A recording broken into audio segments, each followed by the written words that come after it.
Yo, lo sadar gak sih?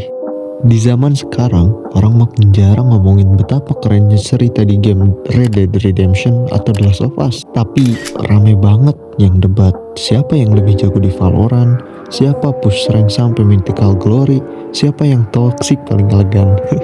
Padahal game story itu niat banget loh bikinnya. Ada motion capture, soundtrack orkestra, voice actor kelas dunia. Tapi tetap aja yang bikin orang begadang sampai jam 3 pagi bukan itu. Bikin lupa makan, lupa mandi, bahkan lupa tugas kuliah ataupun sekolah, ya game kompetitif. Kenapa demikian bisa begitu?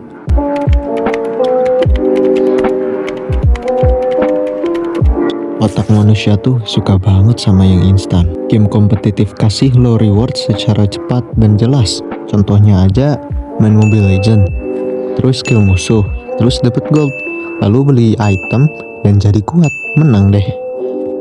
Dalam 10 menit itu lo udah ngerasain progres nyata.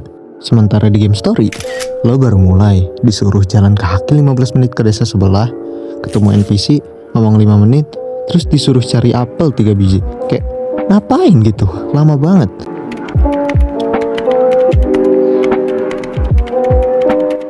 Di game kompetitif, semua gerakan lo bisa dilihat orang, bisa dipuji, bisa di-report juga sih, tapi tetap aja ada rasa diakui.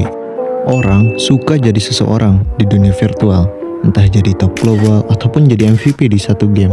Di game story, ya lo main sendirian, endingnya sedih, gak ada yang bisa lo cerita ke seseorang, kecuali kalau lo streamer sih. Game kompetitif punya loop gameplay yang sangat rapat. Main, menang, repeat. Atau kalah, balas dendam, repeat. Itu tuh kayak ngemil ciki. Gak kenyang-kenyang tapi gak bisa berhenti juga. Game story biasanya linear. Begitu tamat ya udah. Palingan lo main lagi 1 atau 2 tahun kemudian, ya buat nostalgia doang sih. Dan gak ada update mingguan, kecuali ada DLC gitu sih.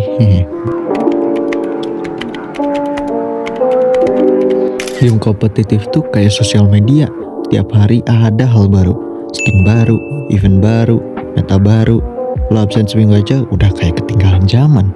Ya bener kan, kayak event-eventnya gitu tuh baru-baru, dan kalau kalian ketinggalan ya udah pasti sayang gitu rewardnya.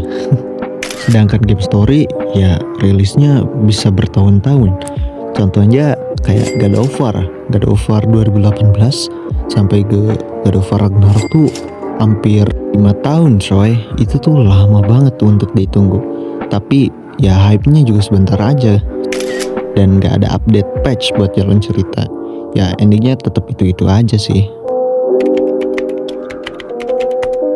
Jadi ya kesimpulannya bro, kenapa orang lebih kecanduan game kompetitif? Karena itu kombinasi dari dopamin cepat, pengakuan sosial, dan update konstan. Tapi bukan berarti game story itu kalah keren ya.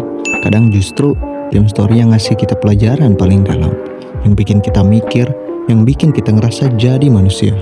Jadi kalian tim kompetitif apa tim story guys? Tulis di kolom komentar, dan jangan lupa apapun gamenya, yang penting lo tetap jadi player utama dalam hidup lo sendiri. See ya.